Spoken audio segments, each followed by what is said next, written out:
Miss ആണ്. അപ്പൊ മക്കളെ, ഇനി നമുക്ക് എക്സാംസിന്റെ കാലാണ് വരാൻ പോകുന്നത് അല്ലെ. ഒരുപാട് ടെൻഷനൊക്കെ നിറഞ്ഞ ദിവസങ്ങളാണ് ഇനി നമുക്ക് വരാൻ വേണ്ടി പോകുന്നത്. ഒരുപാട് മക്കൾ പറഞ്ഞിട്ടുണ്ട്, മിസ് എത്ര പഠിച്ചിട്ടും മാത്സിന് മാത്രം മാർക്ക് കിട്ടുന്നില്ല. എന്തുകൊണ്ടാണ് മാത്സ് മാത്രം ഇത്ര വില്ലനായിട്ട് നിങ്ങളുടെ മുന്നിൽ നിൽക്കുന്നത്?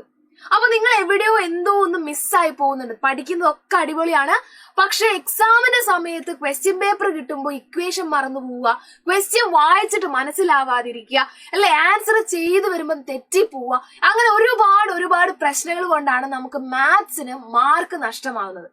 അപ്പൊ ഈ പറഞ്ഞ ഏതെങ്കിലും ഒരു കാരണം നിങ്ങൾക്ക് ഉണ്ടെങ്കിൽ കൃത്യമായിട്ട് ഈ വീഡിയോ കംപ്ലീറ്റ് ആയിട്ട് കാണുക.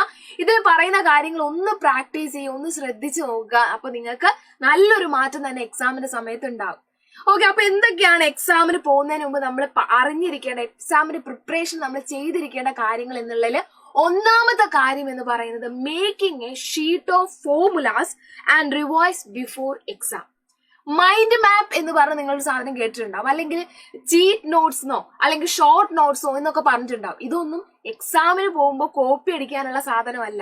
ഇത് നിങ്ങൾ ചെയ്യേണ്ടത് ഒരു പേപ്പർ എടുക്കുക, ഒരു A4 ഷീറ്റോ അല്ലെങ്കിൽ ന്യൂസ് പ്രിന്റോ അല്ലെങ്കിൽ നിങ്ങളുടെ ബുക്കിൽ ഏതെങ്കിലും ഒരു പേജില് ഓരോ ചാപ്റ്ററിൽ മാത്സിൽ ചെയ്യേണ്ടത് ഓരോ ചാപ്റ്ററിലെ ഇക്വേഷൻസ് കൃത്യമായിട്ട് എഴുതി വെക്കുക. ഇത് എന്ത് ചെയ്യണം, നിങ്ങളുടെ എക്സാമിന് നിങ്ങൾ പഠിക്കാനിരിക്കുന്ന ടേബിളിന്റെ മുകളിൽ നിങ്ങൾ അതങ്ങ് ഒട്ടിച്ച് വെക്കണം. ഓക്കെ, ഇത് എന്തിനാ ചെയ്യുന്നതെന്ന് വെച്ച് കഴിഞ്ഞാൽ എല്ലാ ദിവസവും പഠിക്കാൻ പോകുന്നതിന് മുമ്പ്, ചിലപ്പോൾ നിങ്ങൾ ഇന്നത്തെ ദിവസം ഇംഗ്ലീഷ് ആയിരിക്കും പഠിക്കുന്നുണ്ടാവുക, എന്നാലും ആയിക്കോട്ടെ ഇംഗ്ലീഷ് ആണ് പഠിക്കുന്നതെങ്കിൽ കൂടി ആ ഇക്വേഷൻസ്, അതായത് ഒന്നാമത്തെ ചാപ്റ്റർ മുതൽ ഏറ്റവും ലാസ്റ്റ് ഉള്ള ചാപ്റ്റർ വരെയുള്ള എല്ലാ ഇക്വേഷൻസും നിങ്ങൾ എല്ലാ ദിവസവും വായിക്കണം. അപ്പൊ നിങ്ങൾ ആലോചിക്കും, മിസ് എന്തിനാ എല്ലാ ദിവസവും വായിക്കുന്നത്? ഇത് വായിച്ച് എക്സാമിന്റെ സമയത്ത് നിങ്ങൾക്ക് ഒരു ഇക്വേഷൻ പോലും മറന്നു പോയത് കാരണം മാർക്ക് നഷ്ടപ്പെടില്ല.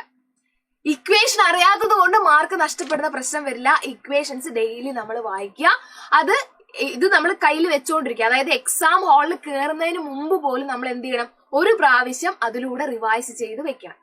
അതാണ് ഒന്നാമത്തെ കാര്യം എന്ന് പറയുന്നത്, making A sheet of formulas. ഇതിന് നമുക്ക് മൈൻഡ് മാപ്പ് എന്ന് പറയാം, അല്ലെങ്കിൽ എന്താ പറയാം ഷോർട്ട് നോട്ട്സ് എന്ന് പറയാം, ചീറ്റ് നോട്ട്സ് എന്ന് പറയാം.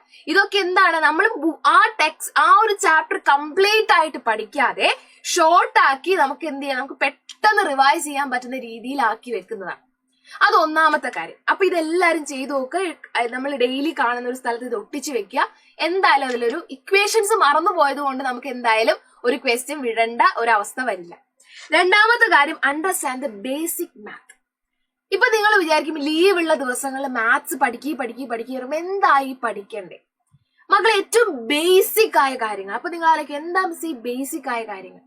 എടാ, നമ്മളുടെ സ്ക്വയർ നമ്പേഴ്സ്, അതായത് 2x2, 4x4, 6x6, അങ്ങനെ സ്ക്വയർ നമ്പേഴ്സ്, ഒരു 20 വരെയുള്ള നമ്പേഴ്സിന്റെ സ്ക്വയേഴ്സ് പഠിക്കാം, ക്യൂബ് നമ്പേഴ്സ് പഠിക്കാം, ഫ്രാക്ഷൻസിന്റെ അഡിഷൻ സബ്ട്രാക്ഷനും പഠിക്കാം. ഇനി ഒന്നുമില്ലെങ്കിൽ വലിയ നമ്പേഴ്സിനെ മൾട്ടിപ്ലൈ ചെയ്ത് പ്രാക്ടീസ് ചെയ്യാം.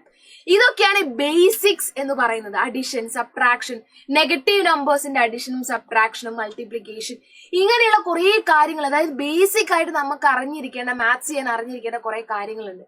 ഇത് അറിയാത്തത് കൊണ്ടാണ് നമുക്ക് പല പ്രോബ്ലംസും ഡിഫിക്കൽട്ട് ആയിട്ട് തോന്നുന്നത്.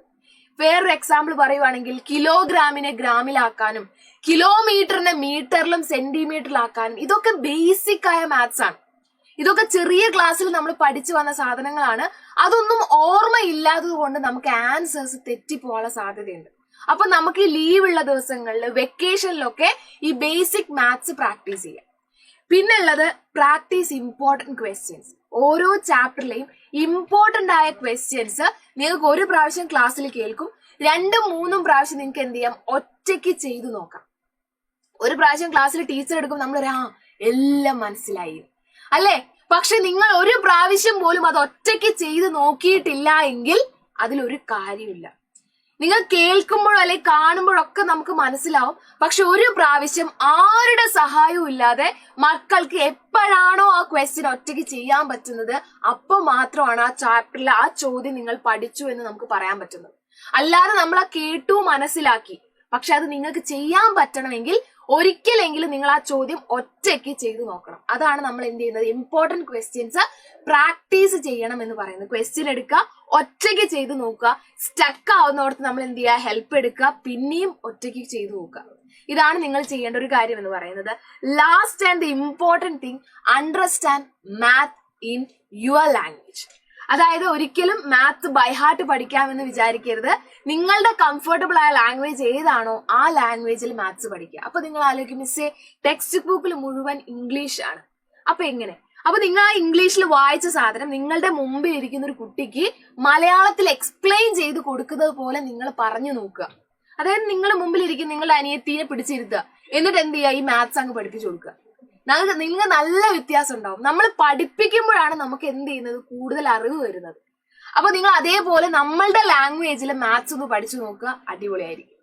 ഓക്കെ, അപ്പൊ ഈ പറഞ്ഞ എല്ലാ പോയിന്റ്സും ഓർത്തിരിക്കുക, കൃത്യമായിട്ട് ഫോളോ ചെയ്യുക, നല്ലൊരു ചേഞ്ച് തന്നെ നിങ്ങൾക്ക് ഉണ്ടാവും. അപ്പൊ ഇതേപോലെ നിങ്ങൾക്ക് എന്തെങ്കിലും ബുദ്ധിമുട്ടോ കാര്യങ്ങളോ ഒക്കെ ഉണ്ടെങ്കിൽ അതൊക്കെ എന്ത് ചെയ്യുക, കമന്റ് ആയിട്ട് താഴെ അറിയിക്കുക.